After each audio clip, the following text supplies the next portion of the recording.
श्री हरि गजेंद्र मोक्ष। श्री सुखदेव जी ने कहा, बुद्धि के द्वारा पिछले अध्याय में वर्णित रीति से निश्चय करके तथा मन को हृदय देश में स्थिर करके वे गजराज अपने पूर्व जन्म में सीखकर कंठस्थ किए हुए सर्वश्रेष्ठ एवं बार बार दोहराने योग्य निम्नलिखित स्तोत्र का मन ही मन पाठ करने लगा, जिसके प्रवेश करने पर जिनकी चेतनता को पार करके ये जड़ शरीर और मन आदि भी चेतन बन जाते हैं, चेतन की भांति व्यवहार करने लगते हैं। ओम शब्द के द्वारा लक्षित तथा संपूर्ण शरीरों में प्रकृति एवं पुरुष रूप से प्रविष्ट हुए उन सरस्वती परमेश्वर को हम मन ही मन नमन करते हैं, जिनके सहारे ये विश्व टिका है, जिनसे ये निकला है, जिन्होंने इसकी रचना की है और जो स्वयं ही इसके रूप में प्रकट है, फिर भी जो इस दृश्य जगत से एवं उसकी कारणभूता प्रकृति से सर्वथा परे विलक्षण एवं श्रेष्ठ है, उन अपने आप बिना किसी कारण के बने हुए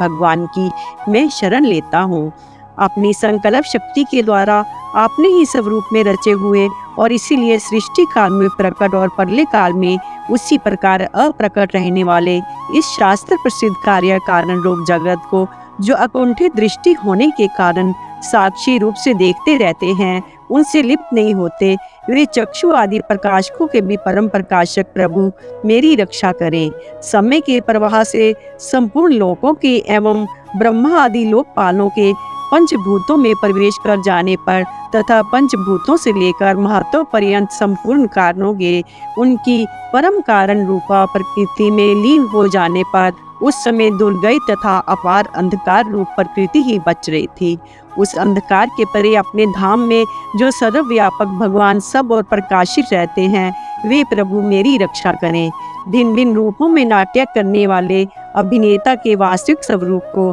जिस प्रकार साधारण दर्शक नहीं जान पाते, उसी प्रकार सत्व प्रधान देवता अथवा ऋषि भी जिनके स्वरूप को नहीं जानते, फिर दूसरा साधारण जीव तो कौन जान अथवा वर्णन कर सकता है। वे दुर्गम चरित्र वाले प्रभु मेरी रक्षा करें। आसक्ति से सर्वथा छूटे हुए संपूर्ण प्राणियों में आत्म बुद्धि रखने वाले सबके अकारण हेतु एवं अतिशय साधु स्वभाव मुनिगण, जिनके परम मंगल में स्वरूप का साक्षात्कार करने की इच्छा से वन में रहकर अखंड ब्रह्मचर्य आदि अलौकिक व्रतों का पालन करते हैं, वे प्रभु ही मेरी गति हैं। जिनका हमारी तरह कर्मवश न तो जन्म होता है और न जिनके द्वारा अहंकार प्रेरित कर्म ही होते हैं, जिनके निर्गुण स्वरूप का न तो कोई नाम है न रूप है, फिर भी जो समय अनुसार जगत की सृष्टि एवं परले संहार के लिए स्वेच्छा से जन्म आदि को स्वीकार करते हैं, उन अनंत शक्ति संपन्न पाद ब्रह्म परमेश्वर को नमस्कार है।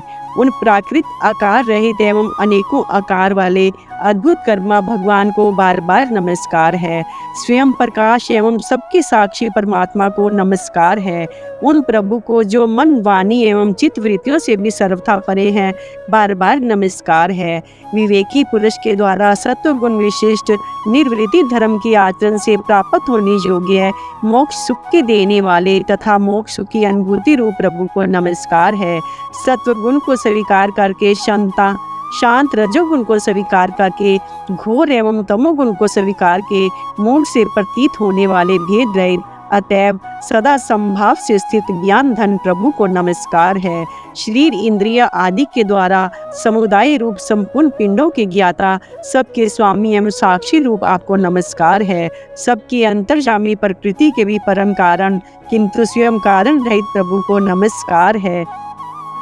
संपूर्ण इंद्रियों एवं उनके विषयों के ज्ञाता समस्त प्रतीतियों के कारण रूप संपूर्ण जड़ प्रपंच एवं सबकी मूलभूता अविद्या के द्वारा सूचित होने वाले तथा संपूर्ण विषयों में अविद्या रूप से भासने वाले आपको नमस्कार है। सबके कारण किंतु स्वयं कारण रहित तथा कारण होने पर भी परिणाम रहित होने के कारण अन्य कारणों से विलक्षण कारण आपको बारंबार नमस्कार है। संपूर्ण वेदों एवं शास्त्रों के परम तात्पर्य मोक्ष रूप एवं श्रेष्ठ पुरुषों की परम गति भगवान को नमस्कार है। जो त्रिगुण रूप काष्ठों में छिपे हुए ज्ञान में अग्नि है, उक्त गुणों में हलचल होने पर जिनके मन में सृष्टि रचने की ब्रह्मविधि जागृत हो जाती है तथा आत्म तत्व की भावना के द्वारा विधि निषेध रूप शास्त्र से ऊपर उठे ज्ञानी महात्माओं में जो स्वयं प्रकाशित रहते हैं, उन प्रभु को मैं नमस्कार करता हूँ। मुझ जैसे शरणागत पशु तुल्य जीव की अविद्या रूप फांसी को सदा के लिए पूर्ण रूप से काट देने वाले,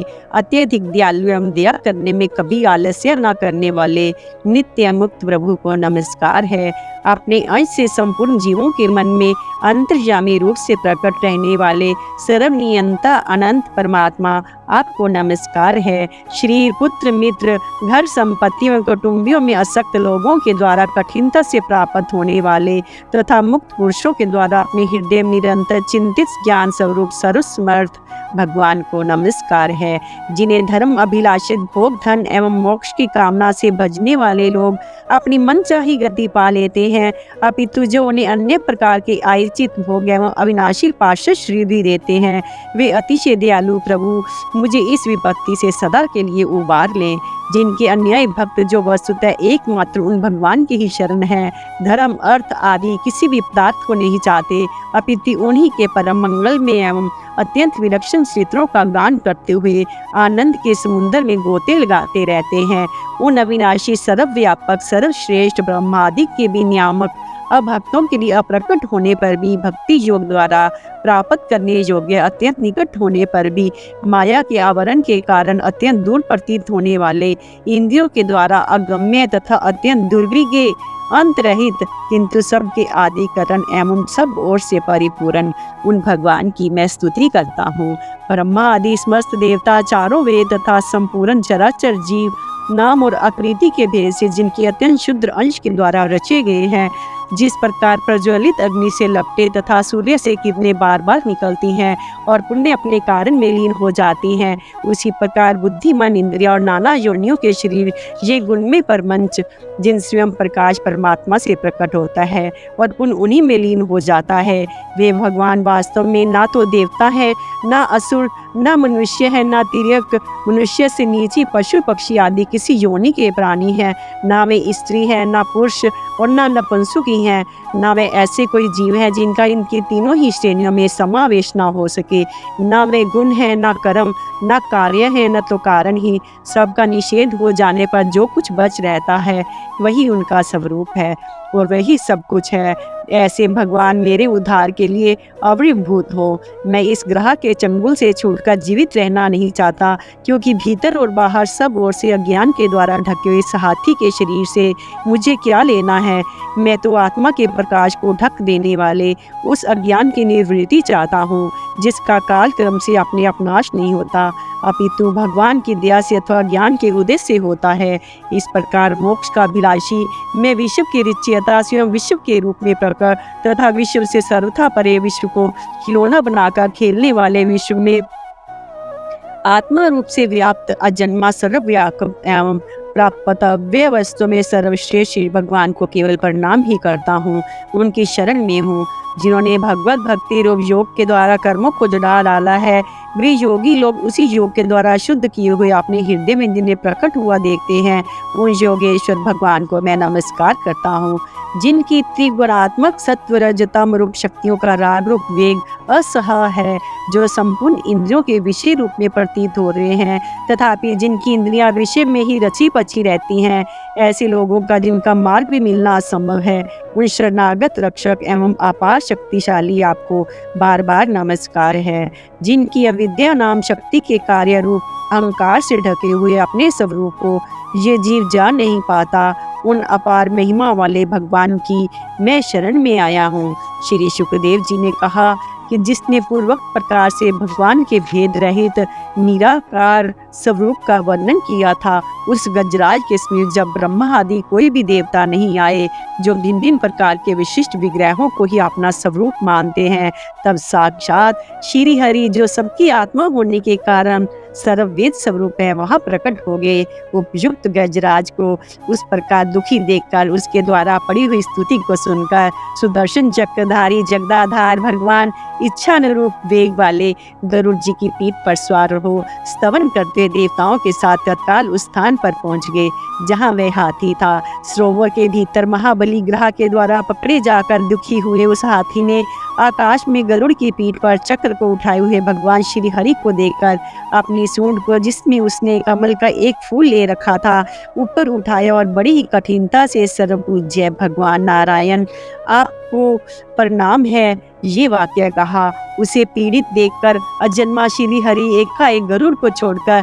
नीचे झील पर उतर आए। वे दया से प्रेरित हो ग्रह सहित उस गजराज को तत्काल झील से बाहर निकाल लाए और देवताओं के देखते देखते चक्र से उस ग्रह का मुंह चीरकर उसके चंगुल से हाथी को उबार लिया। बोलो श्री कृष्ण भगवान की जय।